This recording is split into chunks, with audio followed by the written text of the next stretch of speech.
It's alive! It's alive! It's alive! It's alive!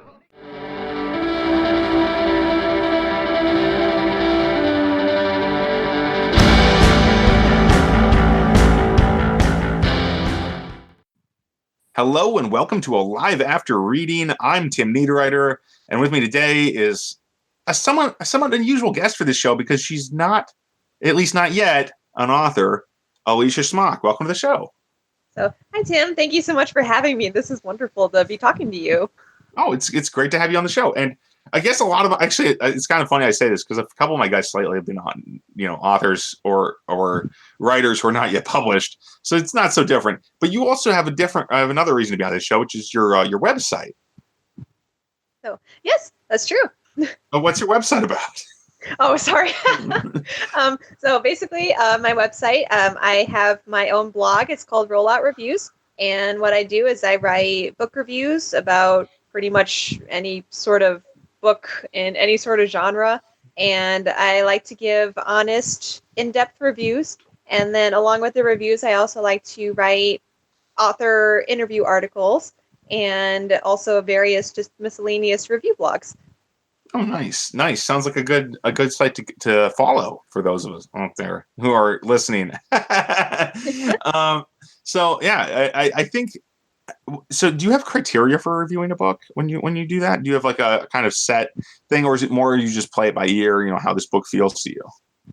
I more play it by ear. When I first started writing reviews, I did try to have a criteria, but then with each book I read, I noticed so many different things in so many different books. So basically, I read a book from cover to cover. I don't skim, I read it word for word, and different things will pop out. So one author, maybe their characters will stand out more to me, so I'll focus more on that. Another author will focus more on their prose, so then I'll focus more on that. And then other ones more story development or world development, depending on the genre. So every book is different. Oh, that's yeah, and that's probably got to help keep things fresh too. I mean, but just like reading any book's a new experience, really. Oh yes, definitely. So, you said you read it word for word, and that's kind of got me thinking of a can of worms here, because I think I'm paragraph dyslexic or something. I can read individual words fine. It's sticking to one line that's the problem for me. Oh. and it was a problem for me when I started out writing too, because then I would put the details in kind of random order because I'd write them in the order that came to me. Okay. When I was, say, describing something. So it wouldn't be priority details or details in any real order. It'd just be like, okay, we're going to do this. And then there's another sentence in the same paragraph that's about something else completely. And then and then we move on. It's that kind of thing, because often I find I jump around on a page when I read. And then I try to make sure I go back, but I'll read the first few sentences of a graph. Then I'll jump down a couple paragraphs and read some more, and I'll go back. It's probably not the best way to read, but it's just I kind of find myself doing that naturally.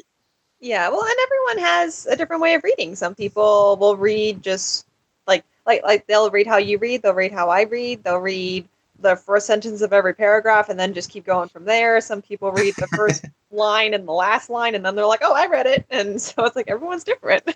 Yeah, it's like my dad would do this thing where every time he gets to see the ocean, because we don't live anywhere near the sea, but he would touch the ocean, and then he'd reach down and touch the water off the shore, and then next time he would be on the other side. Like he went to Australia, he touched that, and he had a photo of himself touching the sea on the other side of the Pacific. I was like, yeah, now across the Pacific Ocean, now there's evidence. I was like, there you go. Just read the first line and the last line, There you go. Physical evidence of that. I know what the last line is. Right. So when do your reviews? I don't know how to put this exactly, so I'll just kind of say it. Do you kind of err on the side of critical reviews, or are you more? I don't know. What's the word? More gentle sometimes. I do like to be gentle. I know when I first started writing the reviews, I always saw so many different reviews for books where someone would just say, oh, I liked it, and then that would be it. Or, oh, I didn't like it, and that would be it. So I got to thinking, like, why do you not like it? Why do you like it? So I always know, especially gosh, in the line of anything artistic, so whether you're an artist, whether you're a writer, whether you're an actor, actress, anything in the field of arts, it's like you have to be used to that criticism because you're going to get good and bad. Yeah. But if you're to get that bad criticism, what's good is if you get the constructive criticism. And that's what I like to give. So, I mean, a majority of the stories, I always am like, oh, I love this, I love that. But if there is a story that comes along where maybe something needs a little more development, maybe the story needed maybe like a fine-tooth comb for editing, I will make a comment to something like, oh, well, it's like maybe on the next story, it's like try this instead, or try developing this character more, or more something along the lines of that. Not necessarily, oh, I hated this character, you should have like made them different or something. Just more of the constructive criticism, like if anything came up like that. Okay, well that makes sense. And I guess when I most of my experience with negative reviews is not really from reviews; it's more from writing groups. Okay. where I've submitted something to a writing group and then I've gotten shredded occasionally. Oh. Oh, it's okay. At least for the most part. Some of those groups though, they can be really brutal, and it can be the same. And it feels like sometimes it can be the same with reviewers. Mm-hmm. But when I've actually released books, I don't think any of my books have really earned anything terribly scathing. Okay, well, that's good. Yeah, I mean, it's 2 or 3 stars sometimes, but I don't think I've ever gotten a review written that was like, "Wow, this book was terrible," or something, or anything like that. Yeah. And it is kind of interesting. So you definitely read the whole book. I mean, that makes sense if you're going to do a blog. Amazon reviewers are less burdened by such things. Yeah, right. Those are the people that I always saw were like, "Oh, I hated this book."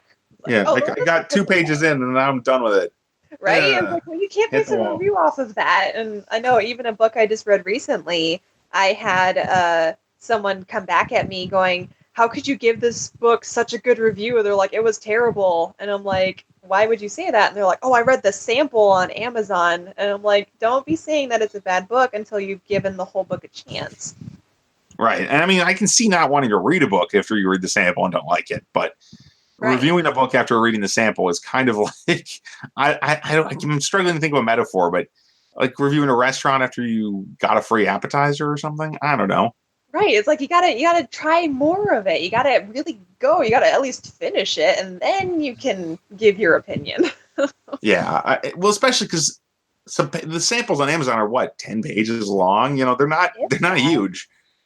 Yeah, and like most of it, well, it like depends the on title page and like the citation page, and then you get maybe 5 pages of actual chapter or something. Yeah. And I just and honestly, actually, the worst review I've gotten on a book was actually from somebody who only read the sample. Oh, which is pretty ridiculous. That's not fair to you. So it's like they should have read the entire thing and then given you an honest review. Which is funny because that book actually had some genuine issues, but whatever. It's one of those things that, I mean, I can acknowledge that was the first one I published. It was no longer published because I want to re-edit it and fix it and stuff. Yeah. There's some genuine issues with that book, and I thought, okay, no one's reading this anyway. I might as well pull it down and give it another look before I actually let it go out in the wild again. Okay. I'm still proud of that one, but as an independent, that's one of the latitudes I'm afforded, because nobody's going to tell me you can't do that. And also, a grand total of 20 people actually read the book because of poor marketing on my part. Then nobody's really going to miss it until I can put it out with a new title and cover and everything. Yeah. So, so not to go off on a tangent there, but you're good. Tangents are us. That's what we call this place. And Toys R Us is gone, but Tangents R Us is open. Oh, I totally get it. I do the same thing. So as far as your just general, because I get that you're probably a big reader. You must be a big reader, or you wouldn't have a review blog, right? Right. Yeah. And so I also we talked a little bit before the show, but mostly I know I could tell that you've got some there's a level of quality that you kind of look for in work, right? Right. Yeah. I mean, even if you're being gentle, and even if you're being like, but there's stuff you like and there's stuff you're going to be less fond of. Right.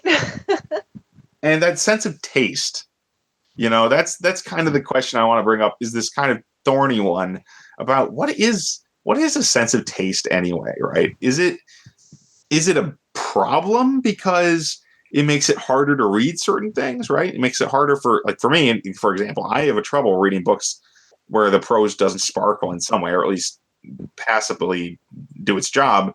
If it draws attention to itself in a negative way, I'm kind of out right away. Right.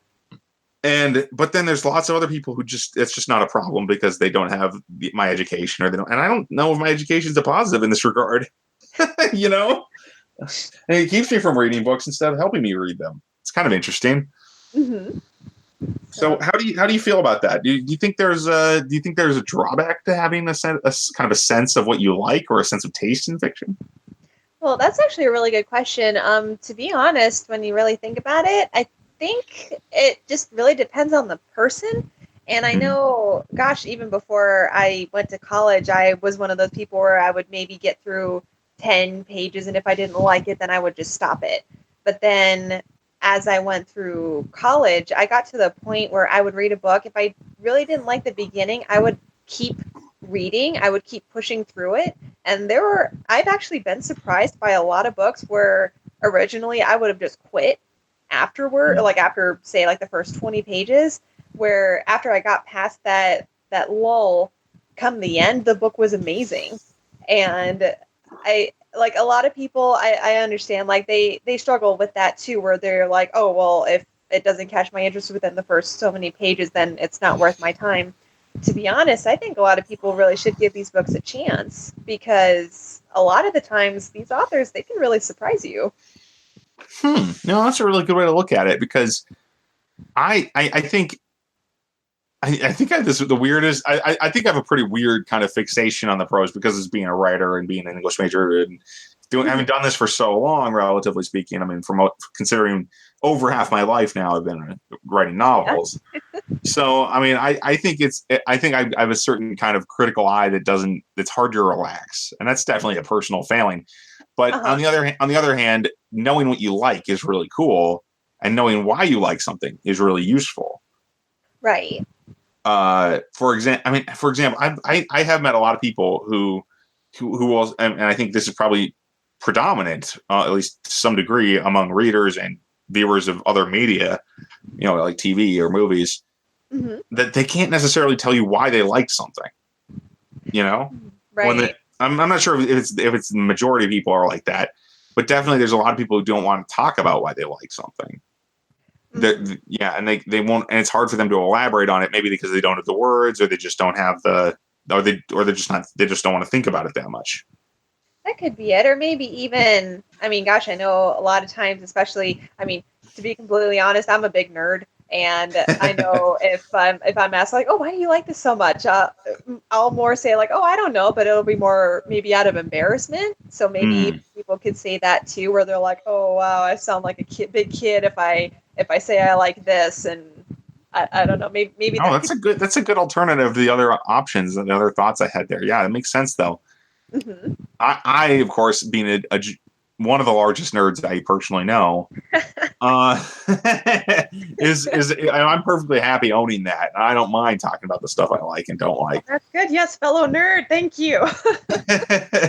Well, it's a nerdy show. This podcast is hip with the nerds. All right, awesome.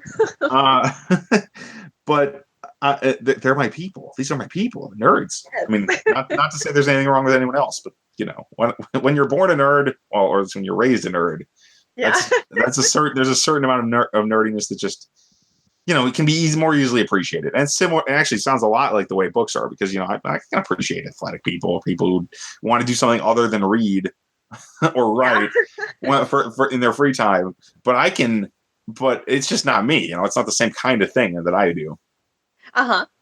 Anyway, so that tangents, they're fun. So they're so much fun. So to get back to your reviews, because I am interested in this. What kind of do you solicit for reviews, or do you get sent free books, that kind of thing? I do get sent free books. Basically, I don't. It's actually really rare when I personally reach out to someone. I think I've done that Well, I started writing book reviews about 4 years ago. Maybe within 4 years' time, I've reached out to a handful of authors, while a majority of the time, a lot of authors actually find me. And they'll find me through either author friends that I've reviewed their friend's book, or they'll find me on social media, and then they will just send me a brief message going, hey, I just released my debut. Would you mind reviewing it for me? And usually it's just kind of by word of mouth where I get reviews. Oh, cool. Yeah, I mean that's really neat. I wouldn't have expected that you. I mean, because did you have to reach out early on, or was it more that they're just always, or you just started or I guess you wouldn't have to reach out to review books because you just have books. So that's a Right. silly question. Oh no, it's okay. Yeah, I'm like I've always been an avid reader since gosh, as long as I can remember. I've always loved books. I've always read books, loved stories, and I got to a point right out of college where I wrote for. I mean, the site doesn't exist anymore, but I wrote for Examiner.com, and they had me on as what they called a book examiner, and I was originally supposed to be reviewing.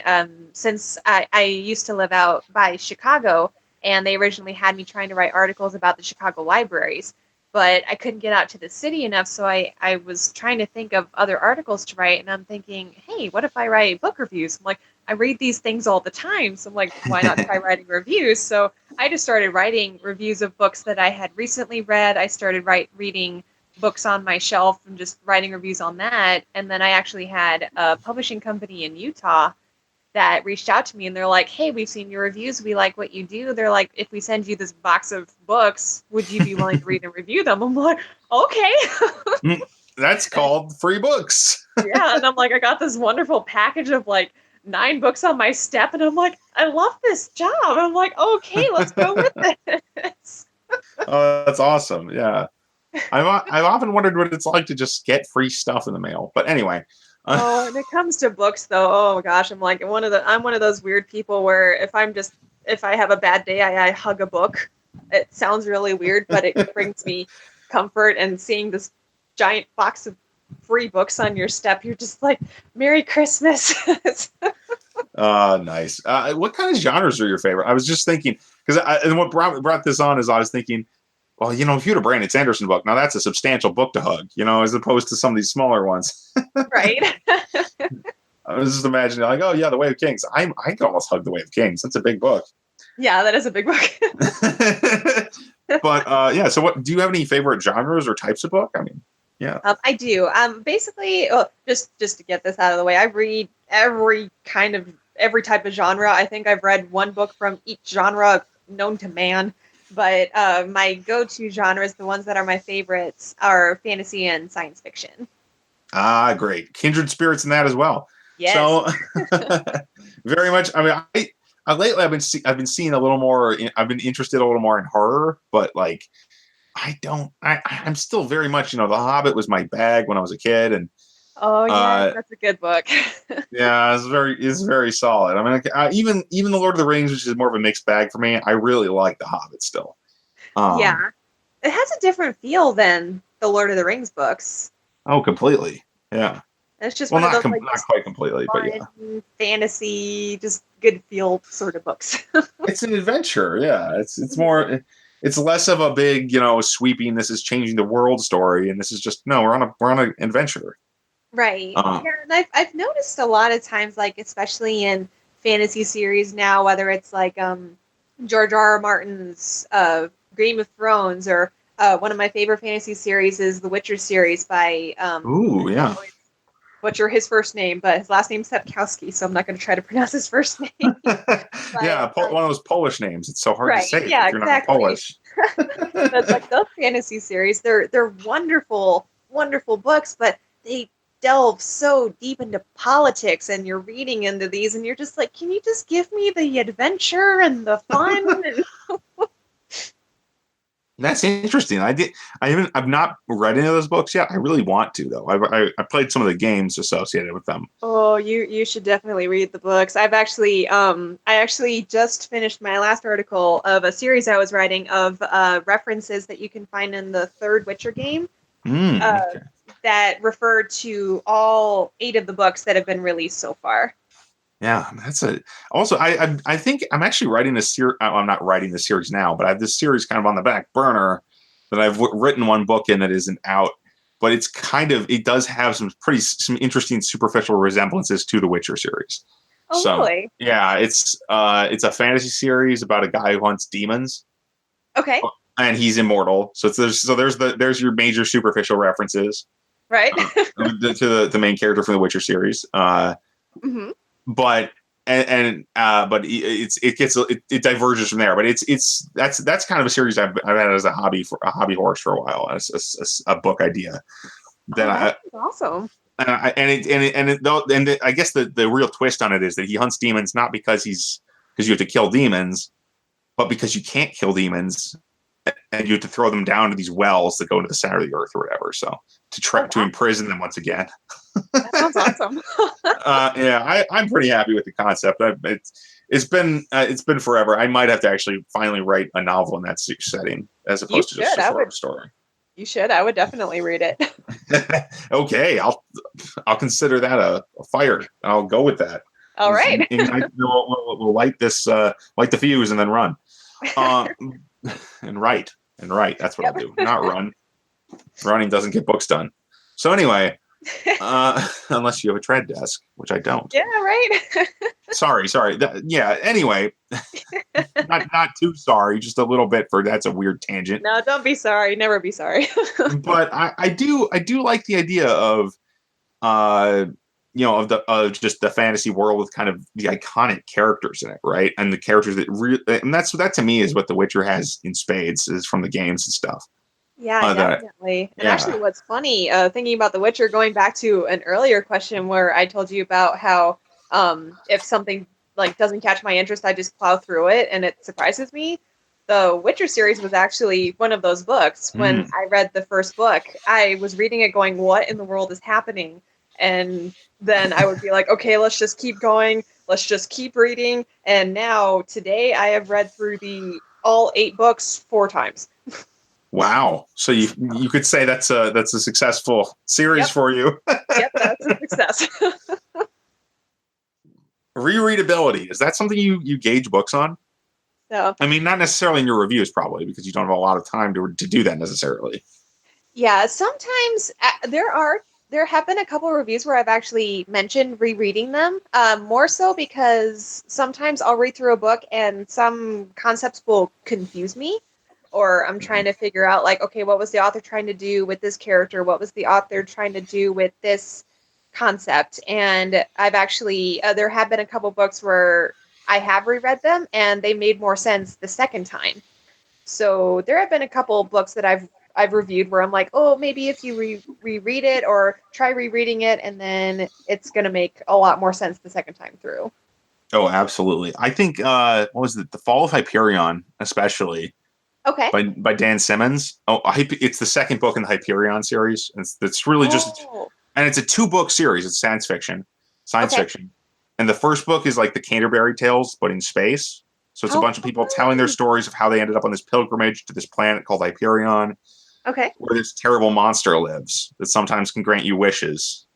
And they're going to see this terrible thing that lives on this planet. It's on this frontier.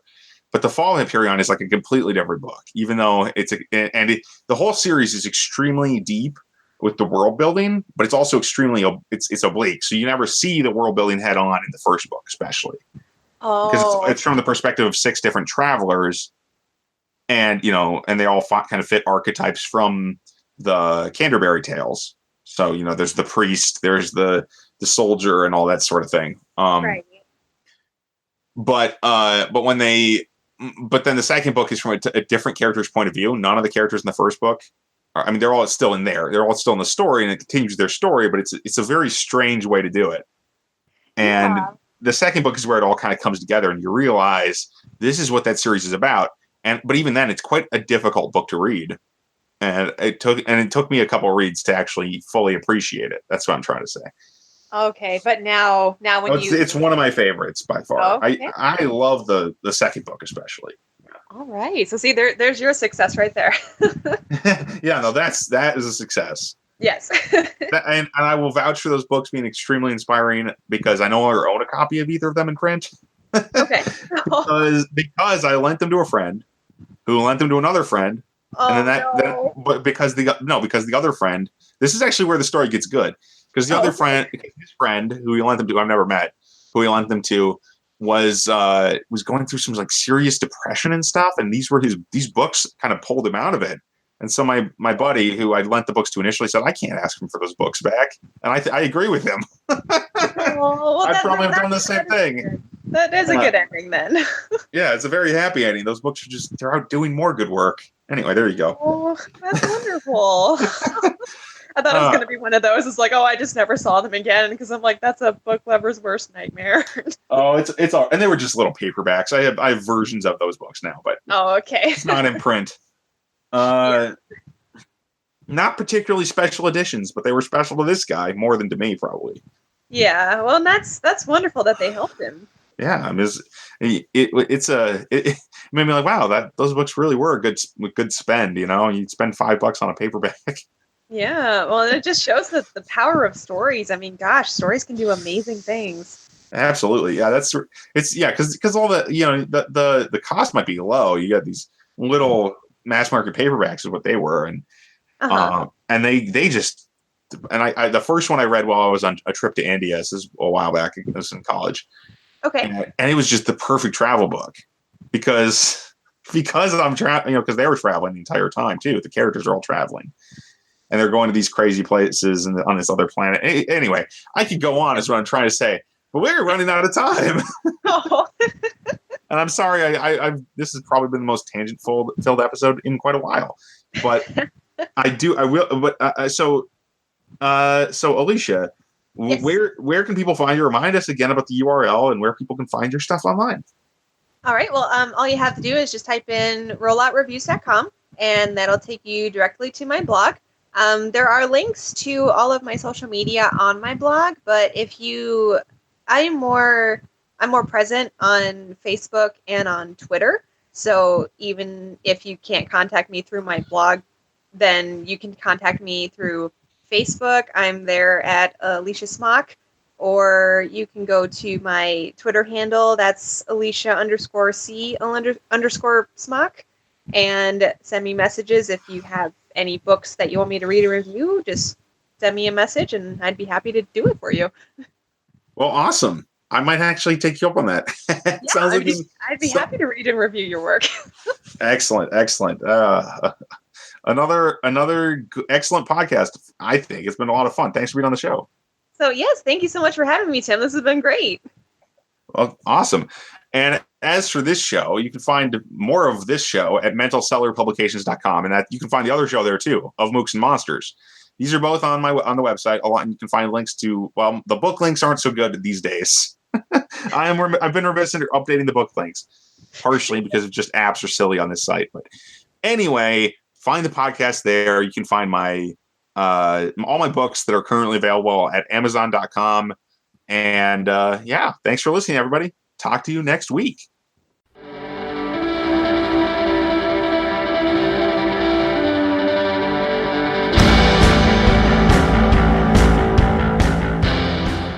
That tears it.